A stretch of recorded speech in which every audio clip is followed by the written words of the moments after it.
Some songs become so familiar that we stop asking where they came from. We sing them at weddings, hear them on old radios, and attach them to moments in our own lives. Yet behind many beloved songs of the 60s and 70s were real people. Wives, children, soldiers, strangers, and lost souls, whose identities changed before the world heard them. Sundown, you better take care if I find you. Today, we are looking beyond the melodies to meet the people who quietly lived inside 16 unforgettable records. I can't begin to knowing, but then I know. Number 1, Sweet Caroline by Neil Diamond. A few piano notes can fill a wedding hall with voices, even when nobody remembers how Sweet Caroline began. For years, Neil Diamond connected the name to a photograph of young Caroline Kennedy riding a horse. Who'd have believed you'd come along? In 2014, he revealed another layer. The song's affection had been inspired by his wife, Marcia Murphy, but her two-syllable name did not fit the melody. Caroline gave him the 3 syllables he needed. In the spring, and spring became. Rather than proving one story false, the accounts may describe different parts of the process. Marcia supplied the emotion, while Caroline supplied the name. Released in 1969, Never seemed so good. the record grew larger than either private memory. The woman Diamond loved remained hidden behind a borrowed name, while generations carried that name into stadiums, receptions, and closing time sing-alongs. Outside of Chicago is the baddest part of town. Number 2, Bad Bad Leroy Brown by Jim Croce. There you better just beware of a man named Leroy Brown. Jim Croce's Leroy swaggered like a comic book outlaw, but his beginnings were far less glamorous. During Army training at Fort Dix, New Jersey, Croce met a fellow soldier who went absent without leave, then confidently returned on payday to collect his money. You see, he stand about 6'4", all over downtown late. He was arrested almost immediately. Croce remembered him as powerful, stubborn, and completely unsuited to military discipline. Years later, that memory became Leroy Brown, though the South Side setting, gambling, expensive clothes, All the men just call him sir, and it's bad. and barroom showdown came from Croce's imagination. The song reached number 1 in 1973 and became one of the year's biggest records. Behind the polished shoes and exaggerated toughness stood a real young serviceman The baddest man in the whole damn town, better than old. who made one reckless decision. Croce turned a brief barracks memory into a character who still enters every room believing consequences belong to somebody else. Felt as if something somewhere had happened. Number 3, Clair by Gilbert O'Sullivan. Hard as I might do, I don't know why. You get Without context, Clair can sound strangely intimate to modern listeners. The truth changes everything. Clair Mills was the 3-year-old daughter of Gilbert O'Sullivan's manager and producer, Gordon Mills, and O'Sullivan often babysat her. which I couldn't see. And then The affectionate scenes came from that family friendship, not romantic longing. Claire's giggling appears near the end of the recording, while her father plays harmonica. Even Uncle Ray carried a private joke because O'Sullivan's birth name was Raymond. again, I knew in my heart that Released in 1972, the song reached number 1 in Britain and number 2 in America, turning a small domestic portrait into an international hit. Once the context is understood, it had to be so. It couldn't be no. it feels less mysterious and more like an old home movie. The record preserves the sound of a child laughing with an adult she trusted, long before strangers began misunderstanding their story. It's late September and I really should be back at Number 4, Maggie May by Rod Stewart. stole my heart, and that's what really hurts. Rod Stewart traced Maggie May to the 1961 Beaulieu Jazz Festival, where at 16, he lost his virginity to an older woman he had just met. No confirmed Maggie existed. No, I'll keep you amused, but I feel I'm Stewart and Martin Quittenton expanded that brief encounter into a story of desire, resentment, and unequal experience. The title recalled the traditional Liverpool song Maggie May, about a prostitute who deceives a sailor. Oh, Maggie, I couldn't have tried anymore. Even its success was unexpected. Maggie May began as the B-side of Reason to Believe, but radio listeners quickly chose it as the real attraction. What sounded like a long, bruising romance had grown from one youthful night Stewart never forgot. You led me away from home just to save you. Are you enjoying this video? If you are, please hit the like button. I'd sincerely appreciate it. Met him in a sail in New Orleans, I was. Number 5, Mr. Bojangles by Nitty Gritty Dirt Band. I knew a man, Bojangles, and he danced for you. Inside a New Orleans jail cell, Jerry Jeff Walker met the man who became Mr. Bojangles. Walker had been arrested for public intoxication and found himself beside an older white street performer Worn out shoes, silver hair and using a nickname borrowed from tap legend Bill Bojangles Robinson. That borrowed identity later caused listeners to assume the song was about Robinson. It was not. the old soft shoe. He jumps The unnamed dancer entertained the prisoners with stories until he spoke about his dead dog, and the room fell silent. Someone asked him to dance, and he rose and did exactly that. Walker recorded the song in 1968. and he lightly touched down. The Nitty Gritty Dirt Band later carried it onto the pop charts. The real man's name vanished, but one image remained: a grieving drifter moving across a jailhouse floor because dancing was the only answer he had.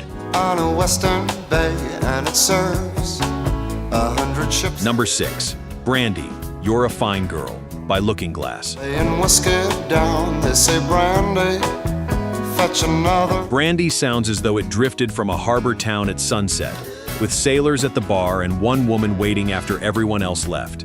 Elliot Lurie built that world from a smaller memory. He said the name began with Randy, Pass the time away and talk about their homes. a former high school sweetheart, but Brandy fit the melody and fictional character more naturally. The sailor, port, and lifelong separation were inventions rather than details from their romance. And there's a girl in this harbor town, and she works. Looking Glass nearly missed the song's potential, and Lurie later recalled that he did not immediately recognize it as a hit. In 1972, it climbed to number 1 and became the band's defining record. And whiskey and wine, the sailors say Brandy. Randy supplied a sound, not a biography. Lurie gave that name an ocean, a sailor, and a woman left behind, transforming an ordinary youthful memory into a story of love losing to another life. She passes goes. Number 7, The Girl from Ipanema by Stan Getz and Astrud Gilberto. And young and lovely, the girl from Ipanema. In early 60s Rio, 17-year-old Hello Pinheiro regularly passed through Ipanema toward the beach. Antonio Carlos Jobim and Vinicius de Moraes noticed her She's like a samba that swings so cool and sways. and later identified her as the inspiration for their meditation on beauty and passing youth. The song first appeared in Portuguese before the 1964 Getz Gilberto recording introduced its English version worldwide. That when she passes, each one she passes goes. Astrud Gilberto's restrained vocal, recorded despite limited professional experience, became central to its dreamlike mood. Decades later, Pinheiro successfully defended her use of the song's title for a boutique. Oh, but he watched her so sadly. She had once been an anonymous girl walking past. The record ensured she never would be again. Oh, by the way, I will be posting more videos like this, so please like, subscribe, and turn on the bell so you don't miss the next video. Okay, on to the next. God bless you, please, Mrs. Robinson. Heaven holds Number 8, Mrs. Robinson by Simon and Garfunkel. Here's to you, Mrs. Robinson. Jesus loves you more. Before The Graduate, Paul Simon had been shaping a fragment called Mrs. Roosevelt. Director Mike Nichols heard the unfinished piece and realized the name could be redirected toward the film's unforgettable older woman. The complete hit version arrived later.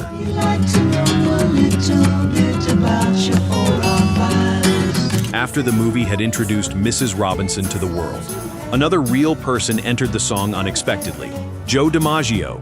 He reportedly objected to the suggestion that he had vanished, pointing out that he was still active in public and appearing in coffee advertisements.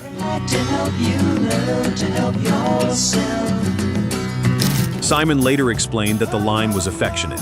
DiMaggio represented an older ideal of uncomplicated American heroism.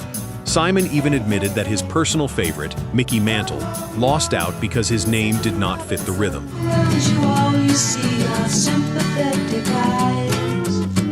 The song's deepest question was never really about baseball. It asked where shared heroes go when a culture stops believing in certainty. I guess you kinda scared yourself. You turning wrong. Number 9, Rikki, Don't Lose That Number by Steely Dan. You don't lose that number. You don't wanna call. Donald Fagen's invitation had a real recipient, writer and artist Rikki Ducornet, whom he knew around Bard College. She was married and pregnant when Fagen gave her his telephone number. According to Ducornet, But if you have a change of heart, she did not dramatically reject him, she simply lost it. She later moved to France and became an acclaimed novelist, poet, and visual artist, while the song turned that vanished scrap of paper you send it off in a letter to yourself. into Steely Dan's biggest American hit. Its opening also echoes Horace Silver's jazz composition, The Song for My Father. No romance followed, and no fateful call was made. You don't lose that number. It's the Only the invitation survived, replayed for decades by people who never knew the number itself. Can a phone call that never happened feel more haunting than a love affair that did? Comment yes if you agree. Flat in Baton Rouge, waiting for a train. Number 10, Me and Bobby McGee by Janis Joplin. For slapping time, I was holding Bobby's hand in mine. We sang. A misunderstood surname opened the highway behind Me and Bobby McGee. Record executive Fred Foster suggested a title inspired by Barbara Bobby McGee, a secretary connected to his office building. Chris Christopherson heard McGee instead, Bobby thumbed a diesel down just before it rained. and the accidental name sounded like someone who might be found hitchhiking across America. Christopherson later cited Federico Fellini's La Strada as an influence on the wandering relationship he built around Foster's idea. Roger Miller recorded the song before Janis Joplin, Put us all the way to New Orleans. but her version reversed Bobby's gender and brought a bruised intimacy to the story. She completed it shortly before her death and never heard it become her only #1 single. Playing soft while Bobby sang the blues. Bobby McGee was not the traveler in the record, yet a misheard version of her name journeyed farther than anyone involved could have imagined. See her lying back in her satin dress in her room. Number 11, Sundown by Gordon Lightfoot. Sundown, you better take care if I find you. Sundown arrived with a smooth arrangement that disguised the jealousy underneath. Gordon Lightfoot wrote it during his turbulent relationship with Kathy Smith, while imagining where she was and who might be with her. The song reached #1 in 1974. She's been looking like a queen in a sailor's dream. But Lightfoot later spoke candidly about the relationship's destructive nature and acknowledged his own possessiveness and violence. That admission complicates any reading that casts Smith simply as a dangerous woman. Say what she really means. Sometimes Years later, she became part of another dark chapter in entertainment history when she administered the drug injection that killed John Belushi in 1982 and later served time.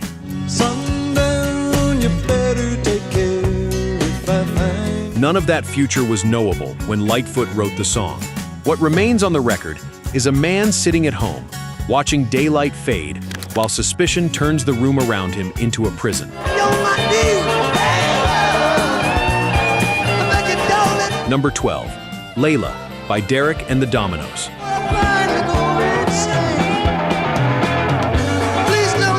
Few guitar openings sound as desperate as Layla. Eric Clapton wrote it while in love with Pattie Boyd, who was married to his close friend George Harrison. He borrowed the title from the Persian story of Layla and Majnun, in which unattainable love drives a man toward madness. Clapton even used Layla as a private name for Boyd in letters. Duane Allman added the piercing slide guitar lines, while Jim Gordon's piano-based second movement turned the song's fury into exhausted reflection. Boyd eventually left Harrison and married Clapton in 1979, but that marriage also ended. The song achieved what its narrator wanted, then outlived the relationship that followed.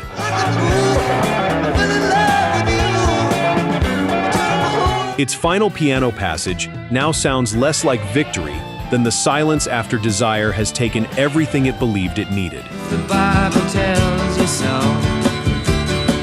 How do you Number 13, American Pie by Don McLean. started singing bye bye Miss American Pie? Drove my Chevy. American Pie began with a newspaper route. On February 3, 1959, 13-year-old Don McLean was preparing papers for delivery when he learned that Buddy Holly, Ritchie Valens, and the Big Bopper had died in a plane crash. Music save your mortal soul, and can you teach? McLean later described the song as a way of releasing the grief that stayed with him. The record reached number 1 in 1972, and listeners began decoding every image as though it contained a secret map of the 60s. I know that you're in love with him 'cause I saw you. Some connections, particularly the darkness surrounding Altamont, are well supported. Others remain disputed. McLean has resisted claims that every figure corresponds neatly to Dylan. You both kicked off your shoes. Man, I dig those rhythms. Elvis, or another star. The song is not a puzzle with one answer key.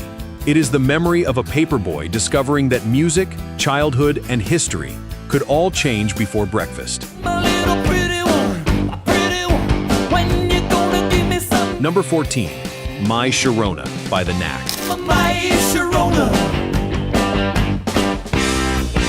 Doug Fieger was 25 when he met 17-year-old Sharona Alperin, and he later said the infatuation triggered an immediate rush of songwriting.